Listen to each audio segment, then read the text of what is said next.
So, good day everyone. We are the Group 8 and we are here to present to you our topic, which is the ethics and the environment. So, when we talk about ethics, it means doing what is morally right. So, in this presentation, we'll explore how our actions affect the environment and what responsibilities we have to take care of nature. So, to proceed with the OPOSA, V.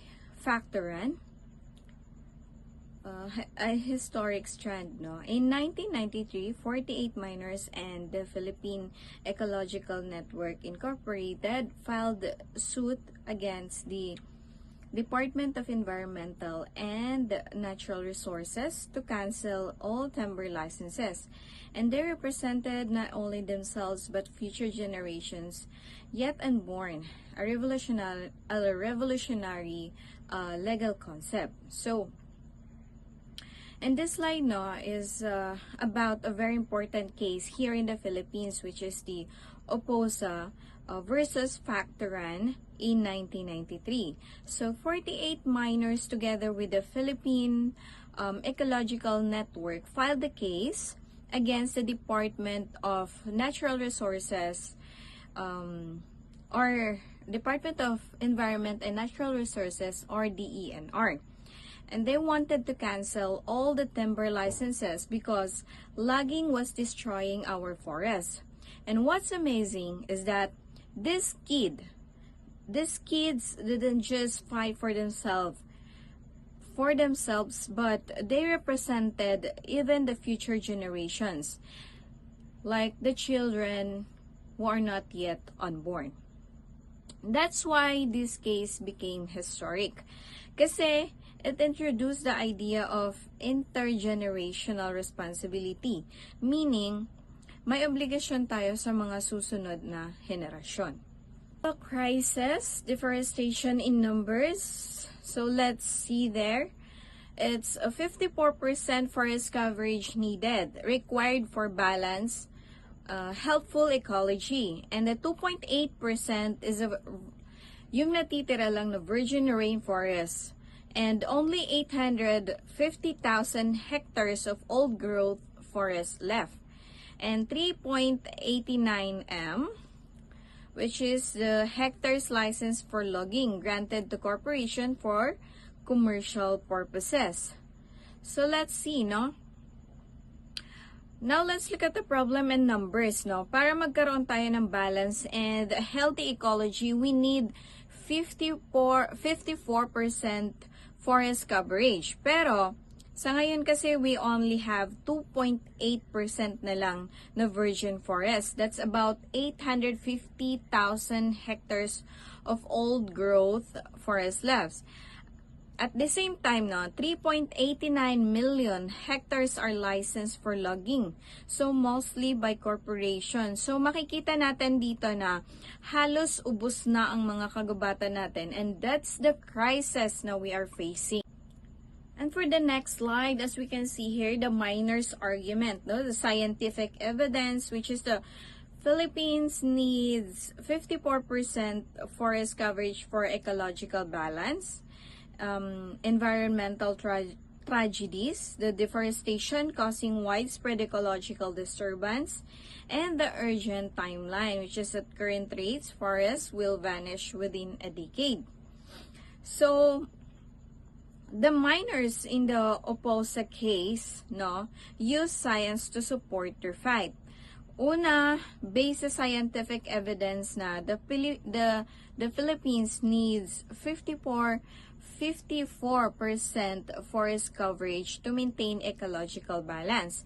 And the second is deforestation already caused a lot of environment tragedies like floods, landslides, and loss of biodiversity. And lastly, they emphasize the urgency kasi if deforestation continues, forests could disappear within a decade. Kaya nga, urgent talaga ang action. Good day everyone. Today I will talking about the court historic ruling, a very important case that reminds us of our duty to care the environment not only for ourselves but also for the generation yet to come. The Supreme Court once said, every generation has responsibility to the next to preserve that rhythm and harmony for full enjoyment of balance and healthful ecology. This statement means we as a human being must take care of nature because future generation depend on the choices we make today. This case, the Philippine Supreme Court made history and recognized the legal standing of minors, meaning that children were allowed to represent future generation in court. This decision established that we now call integrational responsibility, the idea that protecting the environment is not just for the present but for the nature as well.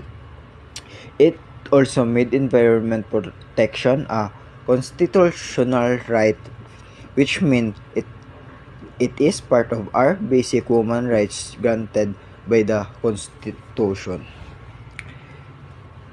This case is important not only for the Philippines but around the world. Here's why it matters globally. First, it was legal innovation because it was the first time that the rights unborn generation were recognized. Secondly, is built constitutional foundation by declaring that environment rights are human rights.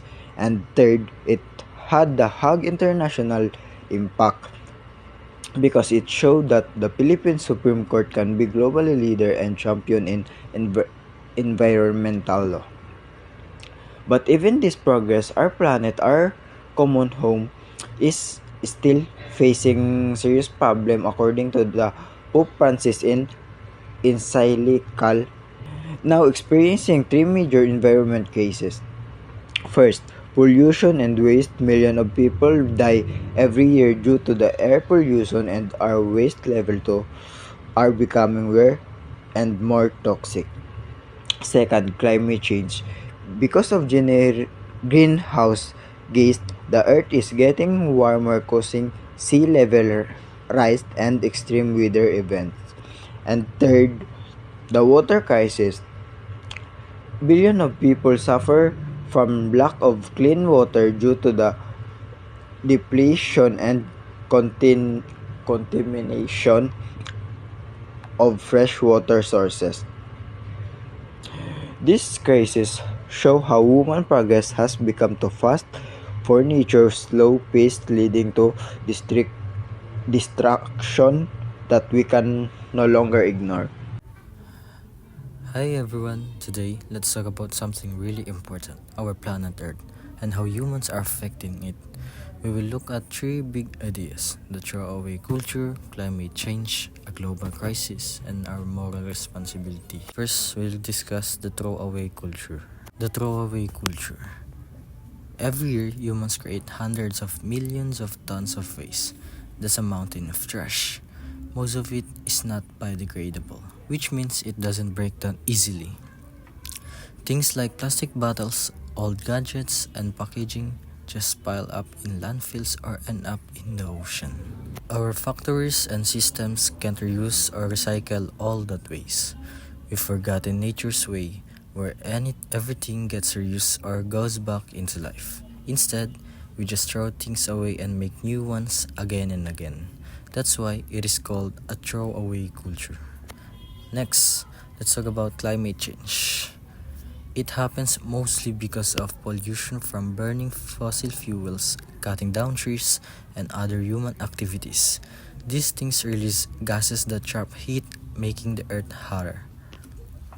When the earth warms up, ice melts in the Arctic and releases more gases, making the problem worse. Oceans also become more acidic, which harms fish and sea life. And who suffers the most? Poorer countries and people living near the sea. They face floods, storms, and hunger because of changing weather. Many even have to leave their homes to survive. Now that we know what's happening, what can we do? We have a moral responsibility That means it is the right thing to care for our planet. Everyone should have clean water and access to renewable energy like wind and solar power. We need to act fast, like reduce carbon emissions, use renewable energy, recycle and reuse materials, protect the environment as a human right. If we all work together, we can make Earth a cleaner, safer, and happier home for everyone. Remember, we only have one planet, and it needs us now more than ever. Let's protect it not just for today, but for the generations to come.